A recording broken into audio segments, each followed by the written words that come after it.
এই ঢাকা বিশ্ববিদ্যালয়ে বিগত সময়ে এখানে কার্ল মার্কসের চর্চা হতো, লেনিনের চর্চা হতো, আমরা ডায়ালেকটিক্যাল ম্যাটেরিয়ালিজমের পড়াশোনা করতাম, স্যামুয়েল পি হান্টিংটনের উপর পড়াশোনা হতো।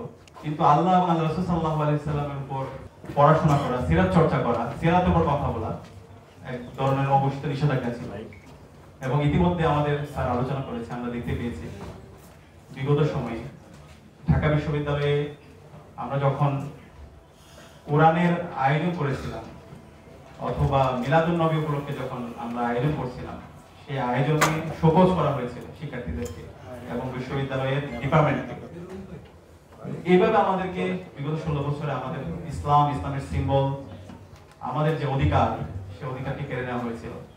এবং এখানে আমাদের উপর সাংস্কৃতিকভাবে আমাদের উপর এক ধরনের কালচারাল হেজিমনি, সেটা হচ্ছে কলকাতার যে সংস্কৃতি, সেটা আমাদের উপর চাপিয়ে দেওয়ার চেষ্টা করা হয়েছিল। তো আলহামদুলিল্লাহ আজকে জুলাই বিপ্লবের মাধ্যমে আমরা আজাদী পেয়েছি। আজকে আমরা স্বাধীনভাবে কথা বলতে পারছি। দেশের মুসলমানরা তারা আজাদী পেয়েছে এবং সকল মানুষ আজাদী পেয়েছে। সকল মানুষ মন প্রাণ খুলে কথা বলতে পারছে এবং আমরা ইসলামের কথা বলতে পারছি। আজকে আমরা শহীদদের শ্রদ্ধার সাথে স্মরণ করছি। আল্লাহ পাক সুবহানাহু ওয়া তাআলা সকল শহীদদের জান্নাতুল ফেরদৌস মেহমান হিসেবে কবুল করুন। আল্লাহুম্মা আমিন। আমরা যদি আল্লাহ রাসূল সাল্লাল্লাহু আলাইহি ওয়াসাল্লামের সিরাত পড়ি, রাসূল সাল্লাল্লাহু আলাইহি ওয়াসাল্লামের সিরাতে আমাদের সবকিছু আছে।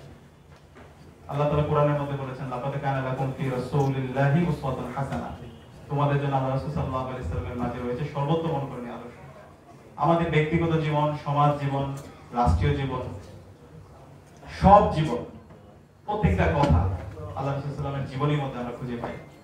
আমরা যদি আল্লাহ রাসূল সাল্লাল্লাহু আলাইহি ওয়াসাল্লামের জীবনী দেখি, তিনি সবচেয়ে বেশি ফোকাস করেছেন জ্ঞান অর্জনের প্রতি। রাসূল সাল্লাল্লাহু আলাইহি ওয়াসাল্লামের উপর যখন ওহী নাজিল হয়, প্রথম যে ওহী নাজিল হয় সেটা হচ্ছে ইকরা, সূরা আলাকের প্রথম পাঁচায়, পড়ো তোমার প্রভু আমি যিনি তোমাকে সৃষ্টি করেছেন। এবং আমরা দেখতে পাই ইসলামের ইতিহাসে যে প্রথম যুদ্ধ, বদরের যুদ্ধ, সেই বদরের যুদ্ধে যে বন্দীদেরকে রাখা হয়েছিল, বন্দীদেরকে যখন মুক্তি দেওয়া হয়, যারা মুসলমানদেরকে, যে সমস্ত বন্দীরা শিক্ষা দিচ্ছিল, তাদেরকে সবার আগে মুক্তি দেওয়া হয়। এবং আমরা যে দোয়া পড়ি, আল্লাহ রাসূল সাল্লাল্লাহু আলাইহি ওয়াসাল্লাম আমাদেরকে যে দোয়া শিখিয়েছেন, সেই দোয়ার মধ্যে আমরা যদি একটি দোয়া সবসময় পড়ি, আল্লাহুম্মা ইন্নী আসআলুকা ইলমান নাফিআ ওয়া রিজকান তাইয়্যিবা ওয়া আমালান মুতাকাব্বালা। আমাদেরকে এমন দোয়া শিখিয়ে গেছেন যে এলমটা মানুষের উপকারের কারণ হয়। আমরা যারা বিশ্ববিদ্যালয়ের শিক্ষার্থী আছে, এখান থেকে আমাদের অনেক বড় শিক্ষা আছে। আমরা যে পড়াশোনা করছি, আমরা যে ঢাকা বিশ্ববিদ্যালয়ে পড়াশোনা করছি, আল্লাহ তাআলা আমাদেরকে এত বড় একটা প্রতিষ্ঠানে পড়াশোনার সুযোগ করে দিয়েছে। আমাদের এই এলম, আমাদের এই জ্ঞান অর্জন যেন সমাজের কল্যাণের কারণ হয়, উপকারী জ্ঞান।